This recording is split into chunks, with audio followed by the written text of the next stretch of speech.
This is Film Talk, where we interview the brightest minds in filmmaking 5 days a week.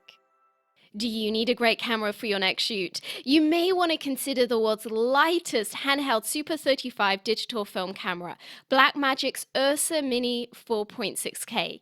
The Ursa Mini boasts a 4.6K sensor, global shutter, and up to 15 stops of dynamic range. It's perfectly balanced for handheld use and comfortable enough to be used all day long. Scene one, take one. Film Talk Nation, we are greenlit for yet another great show. Vanessa Frank here, and I'm excited to bring you our featured guest today, Chales Baker. Charles, are you ready for your close up? I am ready. Chales Baker has starred in shows such as Golden Globe winning Breaking Bad, Colony, and The Blacklist, and movies such as Oscar nominated Wild and Golden Globe winning Temple Grenadine. Charles, it's an honor to have you on the show today. Thank you very much. Thank you. So, Charles, you've worked on some very illustrious projects.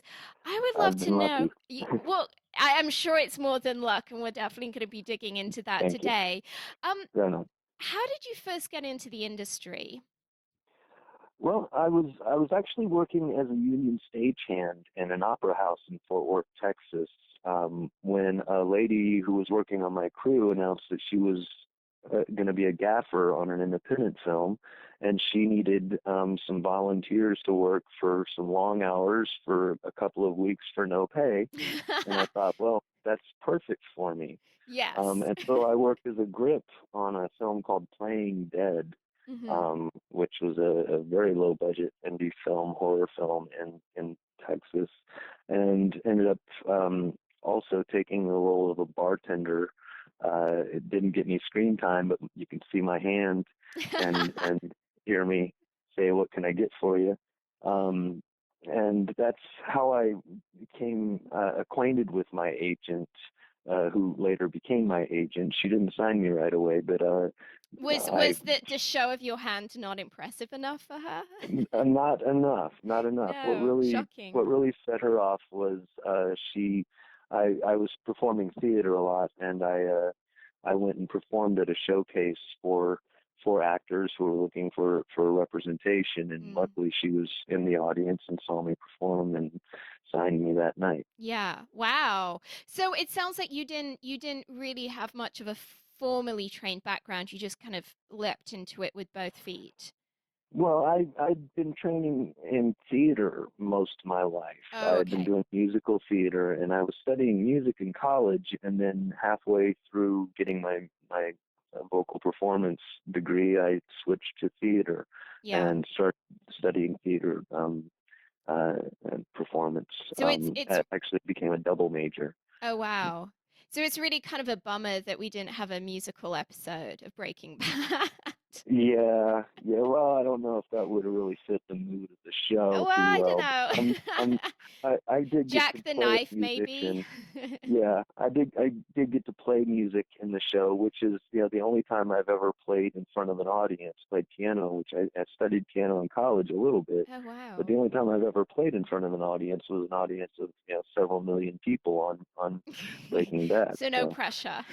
no pressure. So, in terms of making that leap from the unknown actor who has just been signed by an agent to Hmm. starring in an Oscar-nominated movie like Wild, Right, right. what kind of came in between? How did you make that transition? Just a lot of hard work. Yeah. I did 36 projects before I ever came to LA, and Wow. I've lived in LA now for 3 years. Yeah. Um, but luckily, Breaking Bad was originally supposed to be a just a one episode day player character, and luckily they brought him back and kept Mm. bringing him back and Yeah. kept me on through, which helped me tremendously getting a lot of other roles. I would Um, imagine. but it was I had it was part of it is choosing the right stuff when you can be choosy and taking the jobs that are gonna affect your career positively, and not Mm. not not always taking every job. And when Yeah. you're starting out, you want to get a demo reel and you want to get some material in your belt and some credits. But once you have some credits, then it becomes kind of a match, a chess game. Yeah, you have to kind of Of curate your career a little right, bit. Yeah. right. Um, I've heard a lot of stories from for a lot of instances of actors that, like yourself, were maybe brought in just to be a day player on a movie on a TV show, and then Hmm. like yourself, that spun into a much longer story arc, with them even becoming a series regular. Right. Do you feel that there was anything that you did on set, or in terms of building relationships with the key creatives to make that happen, or do you think that kind of thing is just kind of like fluke luck? Oh, I mean, it's all over the place. I mean, and one thing that I do believe, I don't think this specifically helps or hurt my case in Breaking Bad, is that to get the jobs and to keep getting the work, the people that work with you have to at least like you. Yeah. You don't have to be the best actor in the planet. You don't have to be a total brown noser, Mm, so to speak. But they have to respect you.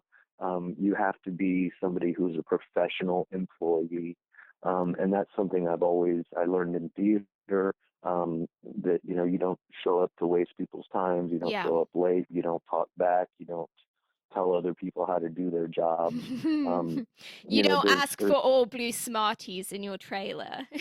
yeah, yeah, you don't overstep your bounds, and but at the same time, you also don't let people walk all over you, and you don't. Yeah. You have to find a balance between confidence and arrogance Mm, in there. yes. Um, but it that helps a lot, is having good relationships. I'm not the kind of person that will network to try and get a job. I'll show up, do my job, be cordial, be friendly, and polite. And if I make friendships, cool, I make friendships. But I don't go out specifically to try and make Yeah. friendships so that people will hire me. Which Mm. some people are really good at that. I'm not, so I prefer not to come across as ingenuine. Yes. And I'm keep it to myself, lone wolf kind of person, but I Mm. don't want to offend anybody, so I try and find that balance. Yeah. What helped me on Breaking Bad partly was the storyline. It changed and evolved as the story went, and this it became a necessity. Jesse Pinkman, Aaron Paul's character, was supposed to die by the fourth episode of the first season. Um, but they really liked his character, and so they kept him on. And then Yeah. when they kept him on, they went, well, now we create a world for him. If Yeah. he's going to be here, he needs a family, he needs friends. And since I was already established as one of his friends, and since I met the standard for the show, I hopefully I feel like I was real enough for the character they were looking for. I fit the character they were looking for. Um, and so they went, well, this is easier. We can just bring back. And the story that Yeah. Bryan Cranston told me was when they were like, oh God, he needs to have friends. What do we do? Then Skilligan said, well, why don't we just bring back that skinny stoner guy and see how he does. And then they told me, one of the producers told me, early on in the series, that every episode I'm in is my audition for my next episode. I Yeah. never had Wow. they didn't give me a like, hey, here's your series arc. They Wow. went, well, we might see you next week, we might not. Yeah. So Um, no pressure.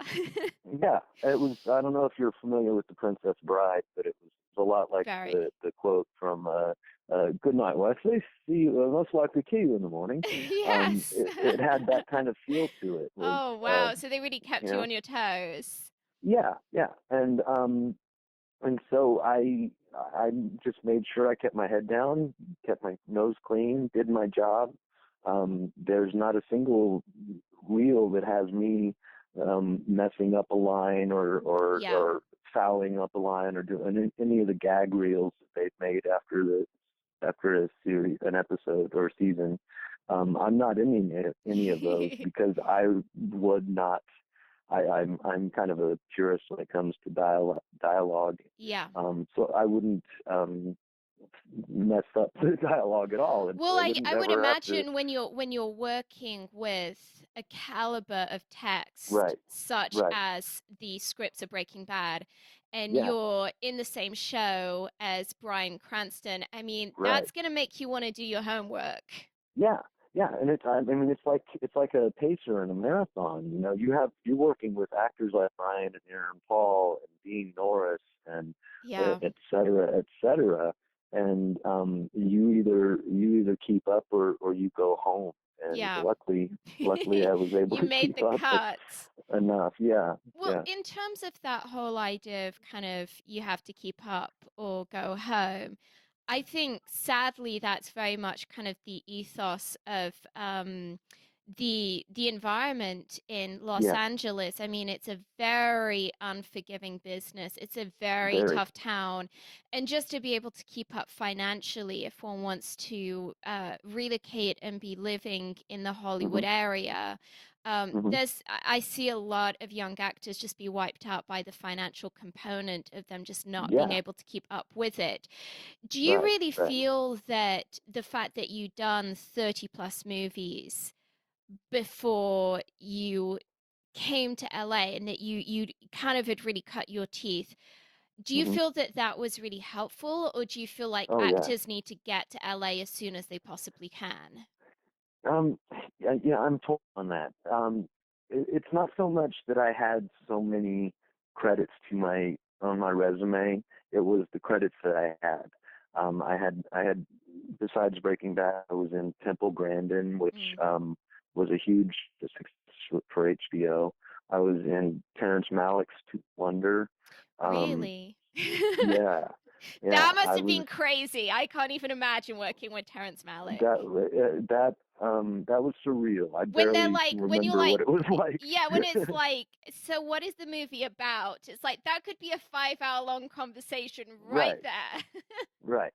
Yeah, it was a 700-page outline. We didn't have a script. What? We never got to see the outline. We were to do when we showed it and told, we were allowed the freedom to make up what we wanted to Oh make my up, gosh. and then told whether or not, nope, don't do that again.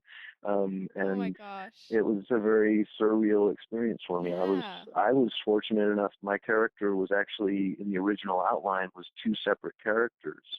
Um, and Terry told me that he combined both characters and he named the character Charlie after me, because he thought I could bring what was needed Yeah. from both of those characters. It was a huge compliment for me. Mm. And Terry is actually the one who said, "Why aren't you in Hollywood?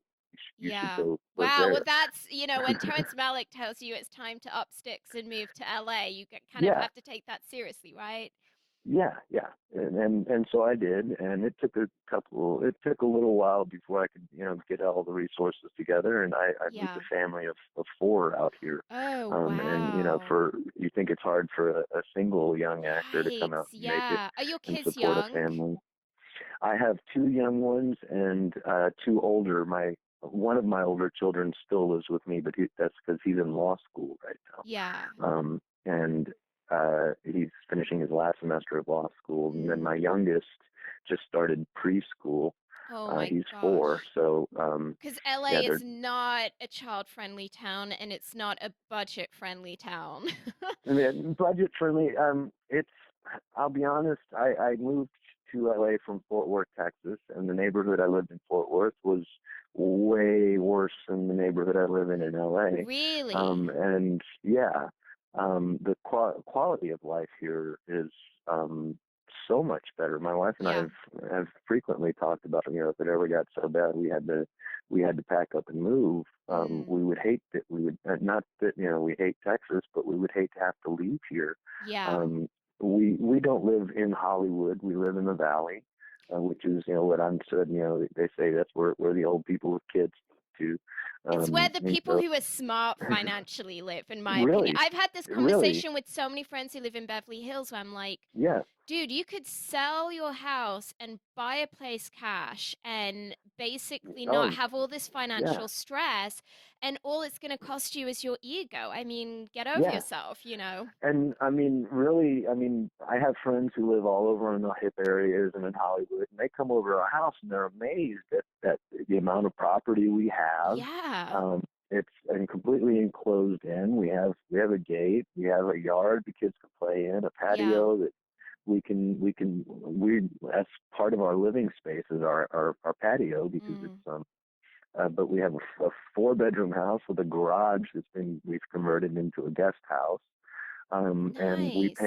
we pay about what most people in Hollywood pay for a 1 bedroom It's apartment. Um, crazy. It's so crazy. so yeah, and the traffic is we're right kind of central between two major highways, the Yeah. 405 and 101.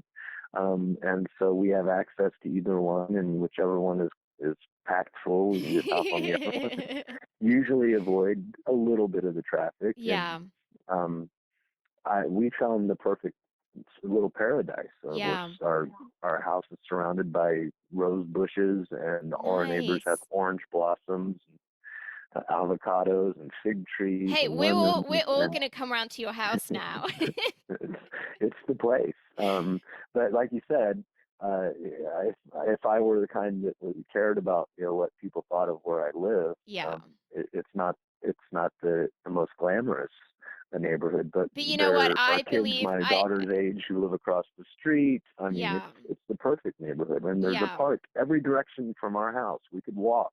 I could take my kids walking, and we can find a park that they can play at. It's safe Yeah. and well maintained, and so yeah, I don't have any Yes. complaints about living in LA, except it No, is expensive. It yeah. is, but um, I live in for a long time. My first year here, I lived in Los Angeles and worked in New York, and New York was way more expensive than New Los York is Angeles. more expensive than probably anywhere on the face of the planet, I'm Yeah, guessing. yeah, So, in yeah. terms of when you talk with young actors who are kind of trying to Hmm. make that decision on, hey, do I make the leap now, right at the beginning of my career, believing that I'm going to be able to gain traction faster because if I'm in LA, I'm in the middle of the hub of Yeah, everything?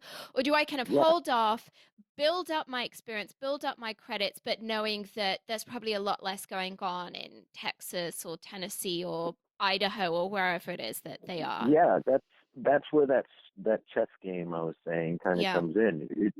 It all depends on the strategy that you think you can accomplish. For me, I didn't really have aspirations to move to Hollywood.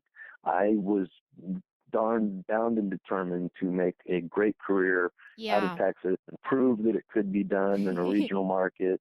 And I got really I got Breaking Bad out of Texas. I got all those other movies out of Texas. Seriously. Wow. But then, I found the problem is they don't cast the larger roles in regional markets. Mm. They cast the smaller roles in regional markets. Yeah. And I could, there was a possibility I could go in and take a day player role and turn it into another recurring character like I did Mm. in Breaking Bad. Yeah. But how many of those do you really think? I mean, I've Yes, done it twice. exactly. I've You done it kind of twice like, now. So. yeah, lightning hit once. Yeah, I did it on the blacklist, but I did that, Mm. got that job here from LA, and it's the people who do the hiring, even though the work seems to be everywhere but Hollywood, the hiring is done here in LA. Mm. And it turned out the only way I could grow as an actor and in Yeah. my career and not just remain a constant day player, even with my resume as it was at the time, was to be here where they could actually see me for the bigger roles. Yeah. Um, but that was my strategy, was to get to a point where I had no choice but to live here, Yes. to to where I couldn't grow any further. I wanted Yeah. to become the big fish in the big pond. I took a Mm. lot of the lessons I learned in the theater business, in live theater, and applied them to my film career. And that was one of them was, why move to New York if you can't make it in your own hometown? And That's a so I really went, important point, I think. yeah. And so, but then I know a lot of actors who have um, done a lot of work in Texas, and but none of it really had the same kind of impact that like Breaking Bad had for me, Yeah. because I mean, they may have worked on shows, and they may have even done a small recurring role, but it wasn't a show that was really popular, and their Yeah. part just kind of got overseen. And then they came out to LA and found that, hey, nobody knows who I am. Mm. And and they say that takes about 3 years to really, if you're pounding the pavement when you get here, and if you are working and working to not, getting work, but if you're doing the auditions and you're doing the workshops and meeting the casting directors and doing all the stuff you should do, it'd take you about 3 years to really get um, solidified here in Yeah. LA. And Which is, I I think, in a lot of cases, many actors who move to LA don't plan accordingly. Financially, right, they do not have the no, savings in place or a strategy in place that's going to enable yeah, them to, wait for 3 years until four right, years or 5 years until they get that breakthrough. right, right. And there are a lot of people who have those lucky stories where they came in and their first audition they were a series regular, but Yeah. those are one in a billion kind of opportunities. Mm. Yeah. And so it's like, yes, there are times like if I wonder if I hadn't come to LA when I was 15, my drama teacher when I was in high school um, literally suggested that I run away from home and go to Hollywood and try and become an actor. And I wasn't in a happy family Yeah. situation. I mean, that was probably smart advice to give, Mm. was get the heck out of there. Yeah. Um, but I wonder, how it would have been different for me, Yeah. going there without having any experience Well, coming you here. wouldn't have the beautiful family home you have now, right? Yeah, yeah, there's that, Which is no um, small as, thing. but I think it's a strategy that you just have to decide what you're willing to take a gamble on. Yeah. I find a regional market allows you to the opportunity to grow, but if you do get stuck in regional kind of market where you get just big enough to be working a lot, but not nationally known, Mm. then it can almost become a trap. And I know a Yeah. couple of actors who are kind of in that trap where they're in every movie that you've seen over the last few years, and they're in major parts in every like major TV series you've Mm. seen, but they work on a local market, and then they come to LA once every pilot season and try and get a job, and they can't get a job, and they go Yeah. back to the local market and take every guest star role and every Yes. co-star role and every small part that comes into town. Yeah. Um, and they're known by the local casting directors and not by the main head of the casting here Mm. in LA, and the Yeah. people who are booking um, the bigger parts. In a regional Mm. market, you get the leftovers. I don't mean this to Yeah. sound like crass, but they first decide who's going to be the lead actors, and then they Mm. decide, well, who's going to be the supporting actors. And they go, Mm. okay, now let's see if we can find anybody in the local market to take over all these other parts. Yeah. And if we can't find somebody good enough to take over these other parts, then we'll just get someone from LA to take Yeah. them. And so as a regional actor, you have to be as good as the actors in Hollywood. Mm. And I mean, when I came to Hollywood, I had a great resume, and I was already pretty well established here because of Breaking Bad, even though I'd never been here. But I would go into auditions and I'd sit in a room, and the level of talent in the room in Hollywood that were sitting there waiting for the same role, or it's like I look at it and like I've seen you in a TV show, I've Yeah. seen you in like 6 movies. I can't believe you have to actually audition for this, Yes. Yeah. kind of group of people. Whereas in Texas, I was that guy who, I'd walk into an audition and all the other actors would you'd see them kind of just like deflate, Yeah. because like, oh, it's that guy, he's Yeah. gonna get the role, you know. Yeah. Which, by the way, that was like an automatic, like, don't give me the part. Don't give the people that if you walk into an audition, you see an actor that you recognize or you think is going to book the part because they've always booked the part or whatever. Don't give them that. You Mm. need to make that your challenge. So, okay, now I have to beat this guy. Cool. Yeah. I have to Yeah. be better than Ed Asner. Whatever. Sure, I'll do it. So, Charles, what do you feel is the biggest challenge you've encountered so far in your career, and what did you do to turn that situation around? For me, I'll be honest, typecasting has been my biggest challenge. Yeah. And Because you do it's have a very, very specific kind of look, which I can see yeah, for a show like Breaking Bad. It's like, oh, this guy is completely in the vein of what we're looking to cast, right, but right. it's a It was specific look. it's an interesting dynamic. In theater, I'm a character actor, which means I got to play the characters. In TV, that seems to just mean, oh, you're the scumbag. Um, and so it was kind of baffling to me and a lot of my friends that druggy scumbag became my type.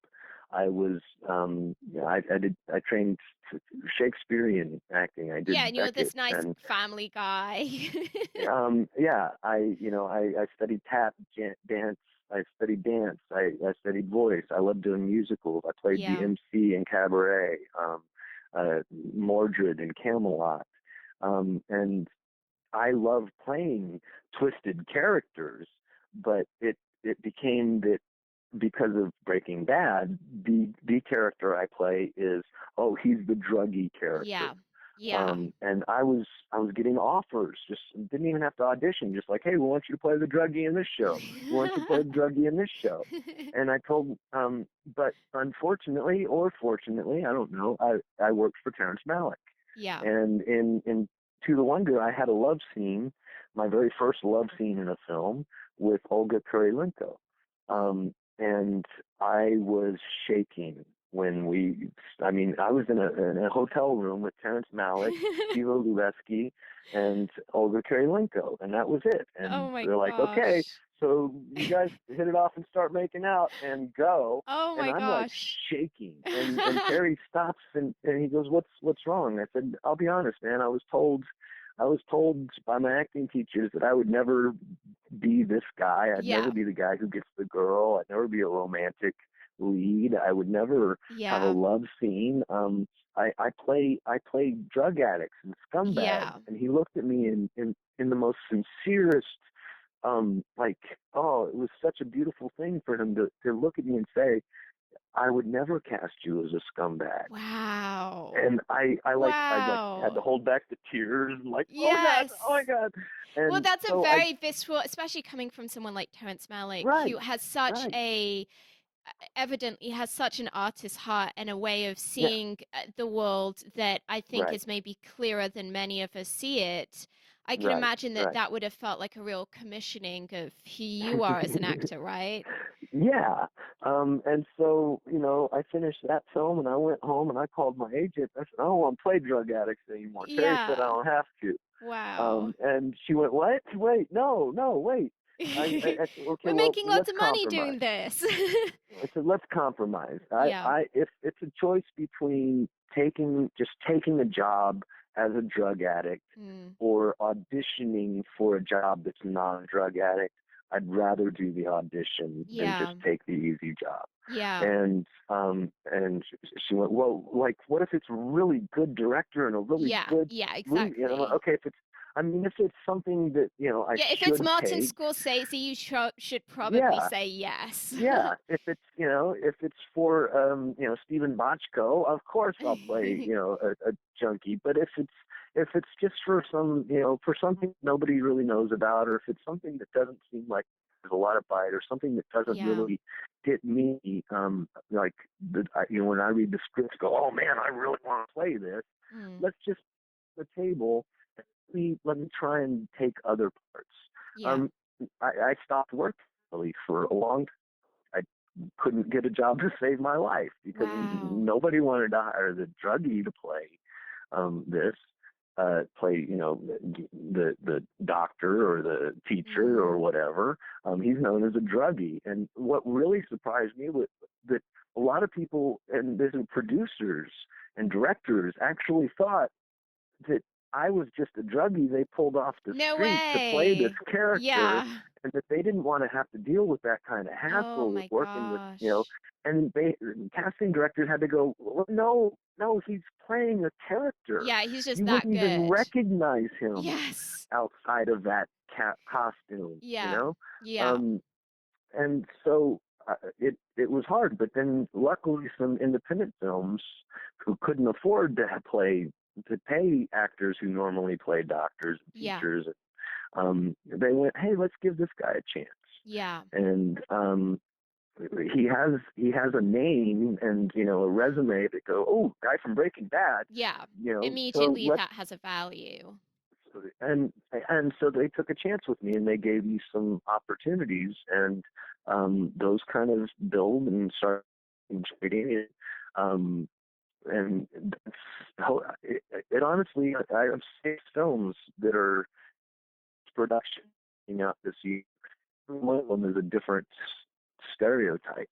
Mm. And until they come out, I won't know how that affects and how Yeah.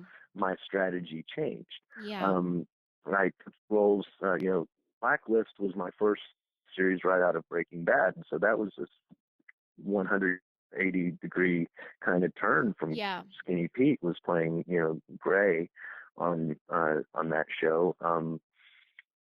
And so that helped a little bit because it suddenly was like, whoa, he just went from being a skinny drug addict to a chauffeur type, butler Yes. type.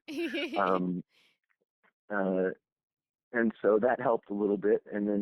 But then Wild, as I loved the movie, I loved Mm. my time on. I loved working with Jean-Marc. I loved working with Reese. But it was like maybe the fourth of all these 6 or 7 movies I have coming out. And it was the only one movie where I played a creepy, scary kind of dude. Yeah. And so right after it came out, suddenly I stopped being the druggy guy and I started being the creepy guy. Everything that needed a Oh creepy gosh. character. And it as much as it's a hard rock and a hard place kind of thing. I Yeah. love that I get noticed for what I do. I don't love that people think that I'm a one note kind of Johnny. Yes. Yeah. I wanted to be Fred Astaire. I'm a triple threat. Damn it! I am not. I'm not your standard. When they remake oh, what's it called? Singing in the Rain, you need to be Uh, first in line for that. I Charles, I what might be is too old by then. Charles, what is one thing that you really wish you had known earlier on in your career? um, that the struggle really doesn't end. Um, Oh. that no matter how big how success. I mean, I should say it hasn't yet. Um, Yeah. no matter how successful you think you get, you're still gonna, the second all the buzz from whatever your last thing did is gone. Like you said, it's a Mm, very unforgiving. They're like, it oh, is. we're done with you. Yeah, prove to us what you can do next time. Yeah. Um, and here I am still going to auditions and still Yeah. um, and I don't mind having to audition. Um, it's the grind of it, and I the difference in Texas, I there wasn't a lot of material that came my way, and the material that did come my way, I was pretty always right for, and I was one of the few Mm, people that was right for, and so I had a pretty good booking ratio in Texas. yeah. It's not quite the same here. Um, when I first moved here, right off the wave of Breaking Bad, I had a great run of work, and Mm, then as the Breaking Bad buzz kind of faded off, and the work that I had um, and booked in advance came to a close, less and less work came available, and yeah. found myself in that dead space again. And like, I got kids, I got to feed some Yeah. people here, you Yeah. know. Um, and Absolutely. and it's still, now I'm making my own projects now. I'm trying to find, other other ways to keep myself going in between Mm. jobs. You know, I was speaking recently with a producer who is really skilled at analysis in the area of what actors are worth in the market. You know, when you're kind of uh, you're packaging your movie and you're having to figure out really right, the very harsh reality of what right, someone is actually worth. He right. really specializes in that area, and he was telling me about an A-list actress whose name I will not mention, but Hmm. she used to be worth $10 million in the market at the Right. height of her career, who's now worth $1 million. She's literally Right. worth a tenth of what she was Hmm. just a few years ago. And he was saying what's really galling for actors when they wrap their heads around the financials on that. What's really galling to see is not only just um, how brutal that whole process is in the sense of you could be trained at ROD and have gone to the Royal Shakespeare Company and all of this stuff, but if Hmm. your social media stats are not that great and what have you, Right. that role Yeah. is probably going to go to someone who's probably less good than you, but that their figures are better on paper for finances to approve. And then the other Right. thing he was saying is just devastating to see is how swiftly that cycles through, that you might be worth a certain sum of money that 2 years later you no longer are. And the Hmm. moment that as an actor you start resting on your laurels, or you have a Right. few movies that are less successful, literally in terms of budgets being able to be approved and co-finances being able to sign off on stuff, you on Right. paper are no longer bankable. And that to me was a shock to realize, wow, this actress, I would have thought, she's like one of the biggest names in Hollywood. She's known in Hmm. probably every nation in the world. And yet, even for her, there's the reality of if you stop and you have kids and you have some family time, Yeah. your value is going to plummet at a rate that I think most actors would be shocked to Yeah. see. Yeah. Out of sight, out of mind. Yeah, And it's harsh, but that's the nature of the biz, yeah, and we forget because we are such emotional um, creatures as yeah, actors. We forget that it's not an emotional. It's a business. yeah. It's a It's not a grind. It personal really is thing, a grind. Yeah. um, and the as I like to consider myself an artist, the idea that I have a dollar value, that there's Mm, a you know you that's do. You that's do. the it does kind of wrecks the soul a little bit. I Yeah, mean, no, it's it that's the sucks. reality of the business, but Yeah. yeah. Yeah, it's And horrible. um and the fact that you like you said, keeping your Twitter numbers up. I mean, Twitter has become, for an actor, Twitter has become a full-time job. I know, it's It's crazy. not something I do for fun and at all. I Yeah. I force myself to check it a couple of times a day and try and respond to fans who say stuff, or try and Yeah. keep up with what's going on, and because you have to keep those numbers up because that's somehow now part of the No, equation, it you know? literally is part of the algorithm, and Yeah, so much so that I almost feel like probably, I mean, come the day when at Juilliard and at RADA and Lambda, they're like teaching, there's like a whole class, it used to be that there's like yoga class and fencing class, and now there's going to be social media class. That's going to be a there shock for everyone when that day comes. there really Um, should be. And yeah, because like I said, I mentioned an actor who's a regional actor who's been in everything.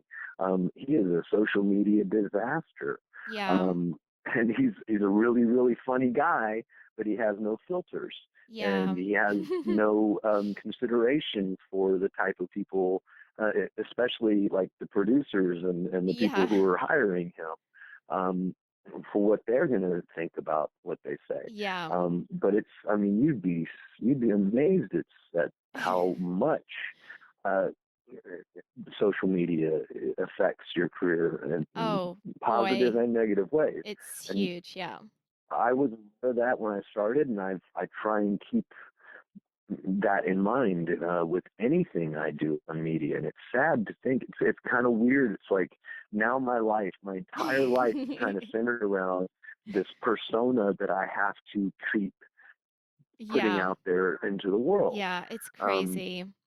But it is and the world we live in, right? So, it unfortunately is. And if someone once, it was good advice, yeah, not the best, but someone once told me, the second you decide you want to get paid, you cease to be an artist and start to be a businessman. yeah, Um, yeah, and uh, so it's like, okay, well, now I find the balance. I do the yeah, business part when I need to make the money, and when I want to be an artist, I grab my camera and my wife, that she's an actor too, and we go and shoot our own projects. yeah, They may not be any good, nor someone may not ever see them, but we at least get to be, the artists. artist. Yeah, Um, absolutely. and I have one short film that I just finished. I'm working Oh, on cool. sound production right now. That's just me and her, Mm. and my older son, who was on spring break um, last week, helped out for a couple of shots. But otherwise, it was just the three of us made an Yeah, entire short film, that's which I fantastic. think is good enough to submit to film festivals. So That's that'll be fun. fantastic. Yeah, Well, Charles, we're about to enter our final act in which we're going to be right getting some on. of your top recommendations. But before we Oh, do that, let's take a brief moment to thank our sponsors. When you're putting together that masterpiece movie, the coloring is a major creative decision. It can make the difference between whether the audience interprets your story as warm, cold, dark, or light, and it can help define the genre of the film. Here's a quick tip. Horror movies tend to have blue tones, romantic comedies tend to have warm tones, apocalyptic movies tend to be grey and washed out, movies in which reality is off kilter tend to have green tones, and action movies tend to feature a lot of teal and orange, particularly in their artwork. The Emmy Award winning Da Vinci Resolve from Blackmagic will help you get that perfect color for your next production.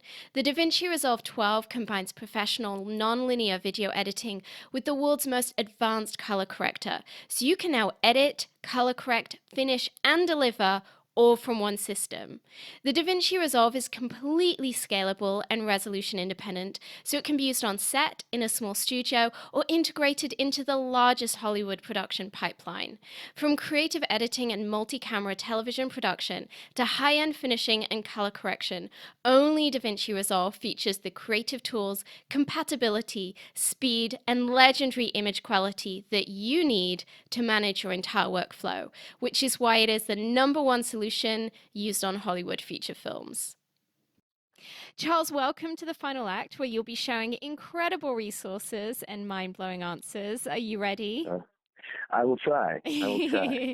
If you had just one movie to stake your entire career on, what kind of movie would it be and what talent would you want attached? Oh, um, I think it would be a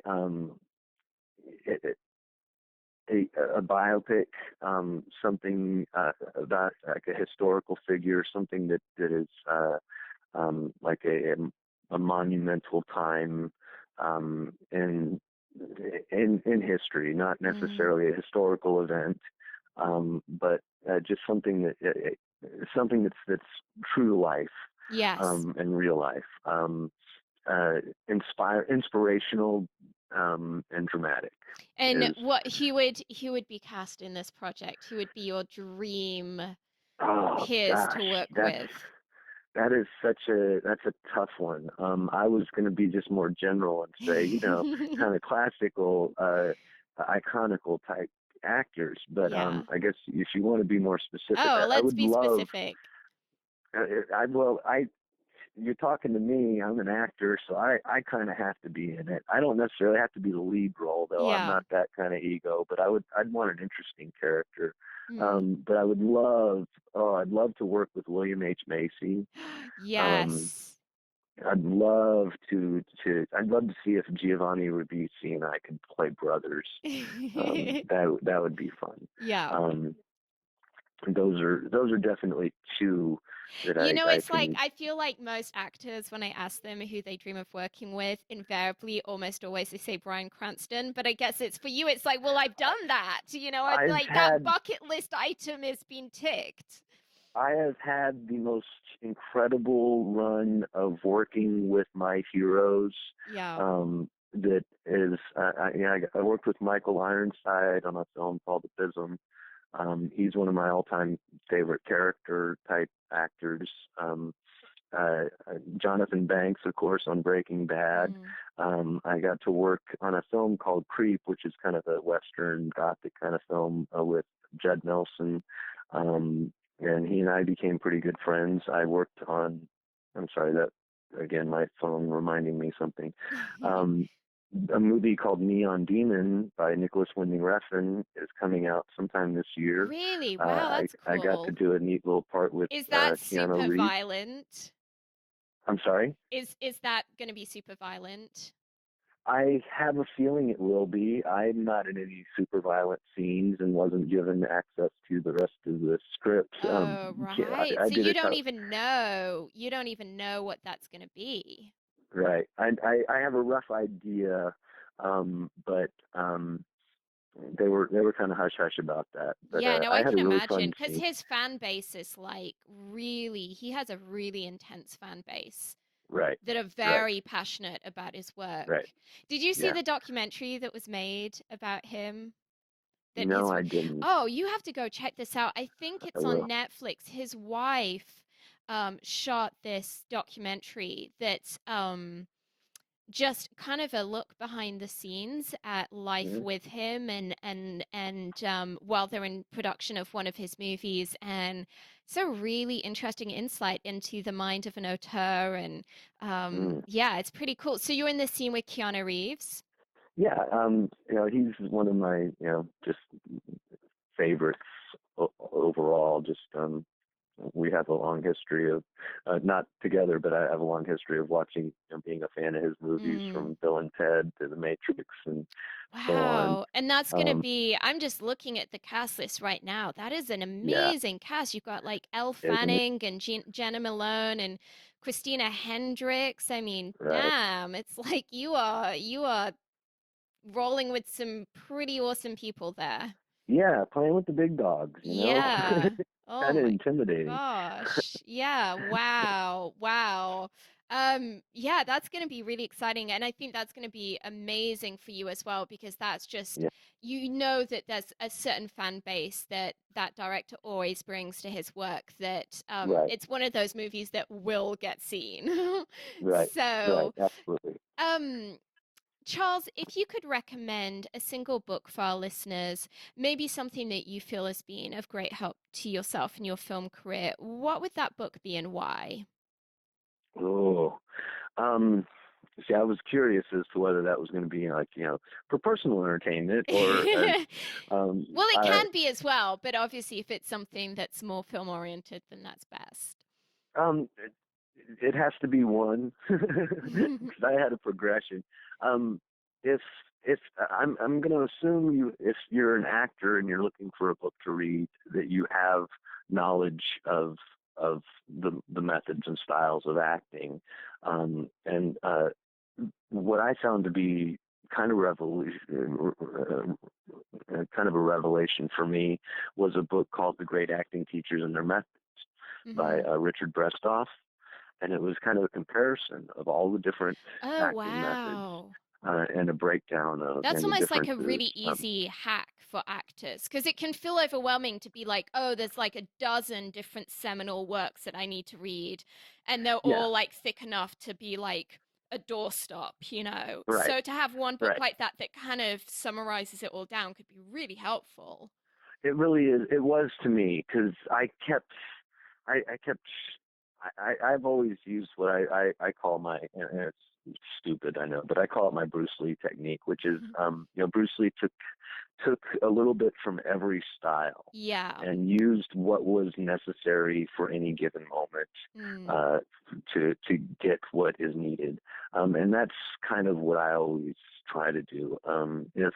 If I can put a pebble in my shoe to help me remember to hobble and be a cripple, then I will. But if I can't, then Yeah. I try other methods. Um, Yes. but I've always had this, this confusion, I guess, about all of these different methods and styles. That just, it wasn't that I was confused about them. I didn't understand why they all thought they were different. Mm. And why? Because they all sounded like they were all just reiterating the same I subject and know, right? I've had that language. conversation with And it's, actors where I'm like, I'm sorry, like Meisner sounds really similar to me to like honestly to like this other technique. And then people yeah, get really upset with you. And yeah, it's that they've done this class that goes so deep into it, but to like an innocent bystander from afar, it's like, well, it all kind of seems like acting is reacting. And I mean, yeah. I don't know. And that's really what this book kind of did for me. It was helped me understand that really they all come from the same place. Yeah. They all come from the same basis, and they're all trying to say and get the same results. Mm. Um, but everybody has different ways of learning and understanding things. And Yeah. so these different methods aren't really different styles of acting. They're different ways of getting people to Yes. understand Yes. how to act. Yeah. um, and that if you are versed enough in communication, if you understand language and are paying attention, that really they are all saying the same thing, Yeah. and in different ways. Mm. And it's really a fight between two philosophies, and that is of that uh, beauty is truth or truth is beauty. Mm. Those are really your two arguments Yeah. in acting. Um, is beauty truth or is truth beauty? Yeah. And I believe it's a balance of Mm. the two. Yeah. Sometimes truth is beauty and sometimes beauty is truth, and it Mm. depends on what you need at any given moment. Yeah. Um, Absolutely. It's a beautiful way of putting it. Um, thank you. Charles, if you could recommend a single movie for our listeners, maybe something that you have found really inspiring to yourself as an actor and as a creative, what would that movie be and why? Ah, well, it's strange that it would be this movie because it's so recent and it's a documentary actually, and Mm-hmm. it's something that I've used or started using now, especially as my form of people watching. Mm. Um, I used to just go to a mall or something and sit and watch people and study them, or in classroom, in the back of a corner at a party or Yeah. something. But there's a film called Human, the extended version, and it's on YouTube. Okay. Um, and it's actually a three-part series. It's almost like 6 hours long total. I wouldn't recommend just trying to watch it all at once. But if you're as an actor, I'm really interested in the human condition, Mm. Well, I and should hope so. It's kind of yeah, your profession. and so if that being the case, I would challenge anybody to watch 15 minutes, the first 15 minutes of this show, Okay. um, and see if you wanted to stop. you know, So what is um, what is the movie about? What does it depict? it's exactly about what it called Human. It's about the human condition. It's basically um, interviews with people from all around the world Oh, cool. on about every aspect of life. It's almost like it sounds like it's almost like Humans of New York in Um, documentary uh, format. yeah, yeah. Yeah. And mixed with some incredible cinematography that of landscapes around the world. I believe it's a lot Wow. of That sounds really drone footage. cool. Um, and it's a very long opening introduction before anybody even says a word. But just Yeah. the first person speaking, I heard, and this is kind of a twofer for you because Mm. Judd Nelson is actually the one who recommended this to me, Oh, cool. and I sat down with him and watched the first 15 minutes, and then kept watching, and Yeah. um, uh, I but to feel like it's the see, kind of thing that would be really great for if you had like like a rainy Sunday afternoon or a night of insomnia, like one of those times yeah, when you do actually just have the yeah, time to like there's no time pressure, your mind can just right, drift and free associate and yeah. yeah, because I'm guessing Um, if this recommendation is coming from someone who's collaborated with Terrence Malick, I'm guessing it's probably a little out there. it's deep. I mean, Yeah. it's very simply talking heads talking to a camera, Mm. in between some beautiful shots. But the way it is organized, um, the the sheer amount, sheer volume of people that they had to interview to get the Yeah. material that they had was just incredible. Um, Hmm. but like it's it's the first give a little bit away. The first section, I guess, is about just love, and Oh, wow. different people's interpretations of what You love know, this is. sounds And to me like, other than obviously the really interesting creative aspect of it, sounds to me like it's the kind of thing that'd be really interesting to watch on a date. You know, like with your spouse or someone you've been yeah, dating for a long amount of time, and it's kind of like you want to do something that's like a little creative and unique and that's going to spark conversation. I kind of hmm feel like watching this would be, yeah, it would oh make yeah, for a really interesting date night. oh yeah. Oh yeah, my wife and I watched it together, watched the whole thing together, and we had to watch it in all three parts at different, Yeah. in sections. And so we're like, okay, you got time now? Are you ready to Yeah. sit down and watch this next one? We aren't getting up and quitting in the middle of Yes. one. Yeah. Um, it's just incredible. It's Wow. compelling. It's mesmerizing, really.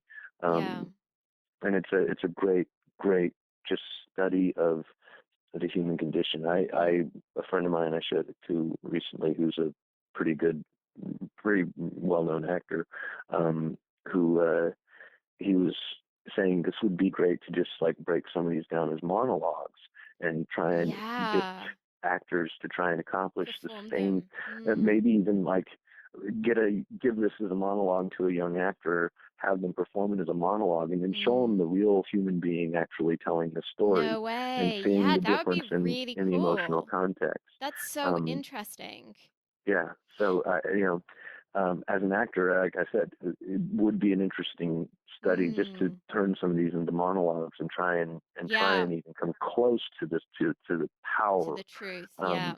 that they had in this documentary. Well, there you go. For Um, every actor listening to the show, you have homework for this weekend now. Human It's been extended assigned to version, you. Charles Baker has assigned you homework to get on and with. it's on YouTube. You have no excuse, and it Well, looks really beautiful we will on put YouTube. we'll put the link in the show notes. Charles, in terms Yeah. of new media, are there any websites or apps that you would recommend to our listeners as being really, really helpful tools to them as actors or creatives working within the industry? Um, you know, I had to think about that one. I don't use a lot of, I kind of just grab whatever I can find on the internet. I don't use a lot of the internet for that purpose. Yeah. I'm old school trained, um, but I did find a website a long time ago that I forgot about that I use when I need it. That is phenomenal for dialects. Ooh. If it's easy. It's the IDEA, IDEA, International Dialects of English Archive. Wow. And what they did was they found people from all over the world who, spoke English, um, Yeah. and had them read. They had them do their own little summary, their own little summary about themselves, and then they all read a text. That's Um, amazing. and so you have, a 30-year-old man Yeah. from Dublin, Ireland. Yeah. Um, but then they also have things like, a 30-year-old man from Dublin, Ireland, who was raised in New York. Yeah. Um, Wow.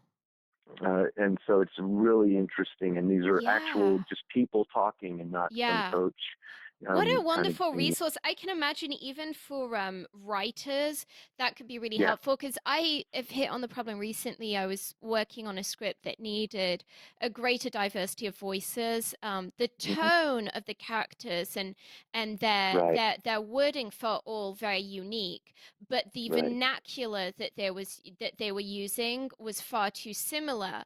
And it's Yeah. really difficult as a writer when you, especially if you're on a tight delivery schedule, Hmm. trying to, at a moment's notice, come up with those ideas and then figure out how best to execute them can be really difficult. And I could Right. see an online resource like that being such a wow, such a treasure trove of ideas and of really being able to provide you with an exact illustration of what that needs to sound like on the Yeah, page.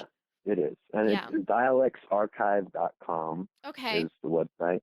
But IDEA is what comes up, International Dialects of English Archive. I Fantastic. love it. I've used it several times, and I couldn't tell you if it worked or not, but hey, I'm still working actor, so Exactly. um, If you're continuing to work, then that's probably a good sign. Well, yeah. Charles, it's time for the martini shot. What parting piece of guidance do you want to share with us? Oh, I'm sorry. Could you repeat that one more time? Sure. What parting piece of guidance would you like to share with us? Um, Stay positive, actors. Hmm. This is not your last job. Whatever job you had, whatever it was, that was, write it down on a piece of paper. Every time you get a job, put it in your dressing room, in your trailer, or just on your car mirror if that's where you have to get dressed for this part. Put it on there and tell yourself, this is not my last job. You will work again if you keep going at it. And it may seem desperate and it may seem like forever, but it will come when it's right. That is so powerful, Charles. I imagine there's probably someone sobbing their eyes out listening to this right I hope now. so. Someone out there Uh, needed to hear this today, and I'm glad that we get to encourage them. Well, that's a wrap, Film Talk Nation. In this industry, you're only as good as the people you know, and today you've been hanging out with Charles Baker and myself.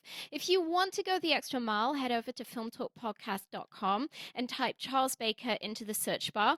The show notes from today's show will appear along with everything we discussed, like Charles's recommended book and movie. Charles, we appreciate you sharing your priceless insight with us today. Film Talk Nation thanks you, and we'll see you on the red carpet. Thank you.